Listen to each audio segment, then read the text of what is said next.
പരിശുദ്ധാത്മാവ് വരുമ്പോൾ നമ്മൾ റിയലൈസ് ചെയ്യുന്ന കാര്യമാണ് ദൈവത്തിന് അസാധ്യം എന്നൊരു വാക്കില്ല. അപ്പൊ നമുക്കൊരു ചോദ്യം വരുവേ, ഞങ്ങളിലോട്ട് എന്നതായി പരിശുദ്ധാത്മാവ് വരാത്തെ? മാമോദീസ സ്വീകരിച്ചതാണ്, തൈലാഭിഷേകം സ്വീകരിച്ചതാണ്, കൂദാശ ജീവിതം ജീവിക്കുന്നുണ്ട്. അതുകൂടാതെ നമ്മൾ പല ആവർത്തി ആത്മാവാം ദൈവമേ വരണമേ എന്ന് പ്രാർത്ഥിക്കുന്നുണ്ട്. പിന്നെ എന്താ ഈ മറിയത്തിൽ നിറഞ്ഞ, ഈ ശിഷ്യന്മാരിൽ നിറഞ്ഞ പരിശുദ്ധാത്മാവ് നമ്മളിൽ നിറയാത്തത്? പരിശുദ്ധാത്മാവ്, ആത്മാവിന്റെ ശക്തി നമ്മളിൽ പ്രകടമാകാത്തത് എപ്പോൾ?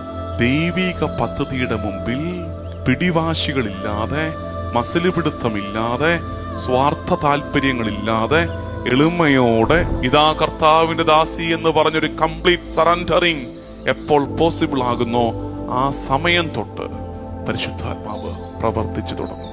ആ സമയം തൊട്ടാണ് റൂഹ പ്രവർത്തിക്കുന്നത്. What was considered impossible is now possible through Ruha the Kudusha, Holy Spirit. പരിശുദ്ധാത്മാവിലൂടെ അസാധ്യമായത് നമ്മളിൽ സാധ്യമാകും.